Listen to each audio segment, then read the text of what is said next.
Welcome back, my friends, to the show that never ends. It might end on Thursday this week because I've got to go to London to have another checkup. I've had this year of medicals. I've had things prodded, things shoved in, out, God knows what. So I'm off to London. So I'm going to do it on Friday.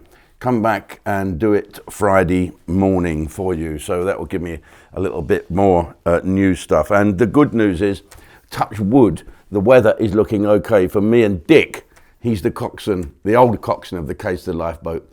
We'll be taking Princess Mitchie from Ocean Village right the way up via Ramsgate to Great Yarmouth to do a bit of a film in the help of a fundraiser to raise some money for the new Caister volunteer lifeboat. They're not part of the RNLI, as you like. At the moment, there's 3-metre waves down at North Foreland, but we're hoping that will calm down because if it don't, I ain't going.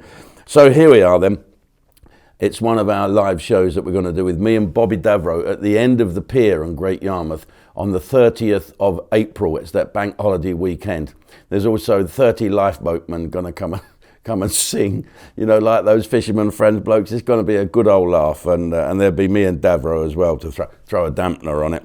So if you want to go, it's at the Britannia Theatre in Great Yarmouth. Have a look up online, find the number, get yourself a ticket and have a nice weekend up there and have a little laugh. Don't forget as well, all you members of Ustream can get in free for the afternoon performances of Left, Right and Centre with me, Bobby Davro, loads. There's too many to mention, with Miles Crawford, down at the Tivoli Theatre in Wimborne. Again, get onto the Tivoli Theatre Wimborne and have a look. And of course, the great comedians on the 17th of 18th at the Gaiety Theatre stroke bar, the Gaiety Theatre down in Southsea on one of the piers there. That is just fantastic, and there's some people with real talent. Let's talk about people with very little, because Schofield is back. And everyone was saying, I actually preferred it when Alison and Holly were doing it. I quite like Alison Holloway. To be fair, that is a girls' programme, isn't it? It's an afternoon programme that women like to watch because they like to be with other women. I'm not saying that. But Philip Schofield, what does he do? He stares at the autocue, doesn't he, waiting for his bit to come along. Doesn't listen to a word anyone else say. So when Holly's gobbing off, he's like that. And of course, we'll be working on. Now, do I think he should suffer for the sins of his brother? No, I do not at all. Should he be cancelled for his brother? No. He's had some time off, that's obvious. But the reason he's back? Why is the reason he's back, you think? Because he has a contract. And if they want him to go, it's going to cost them a fortune. The BBC gave me £1 million to go. Well, they cancelled my last series, one series to go on the contract of the Generation Game and also Bid Break. I hadn't done anything wrong at all. Someone turned up and thought, what's he doing here, Tory scum? So they got rid of me. Talking of Tory scum, we need a bit more Tory scum in Wales.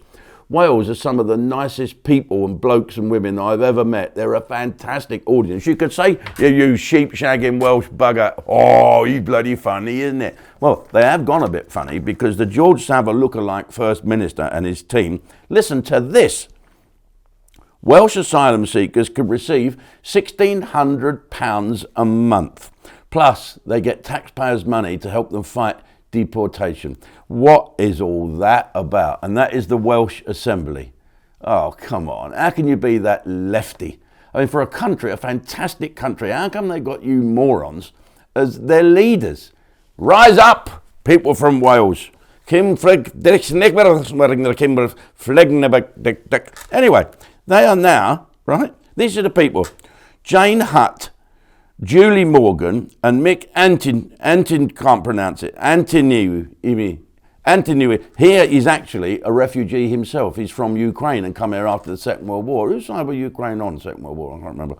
But anyway, he won't be alone here now with the poor buggers fleeing that dreadful war. At least that is a war they're fleeing from, not these buggers coming across the bloody channel. Well, where's the war? In France? I don't quite get it. Anyway, Jane Hutt, Julie Morgan, Mick Antin, shame on you. That's what I say. Shame on you, wasting hard-earned money on people. And of course, this is the last thing to do now. That the Welsh have now decided to change the name of the famous SAS obstacle and hurdle, the Brecon Beacons, right? They've changed it. It's now going to be called, not the Brecon Beacons anymore, Banbury Jogginon, Jognog Logawog.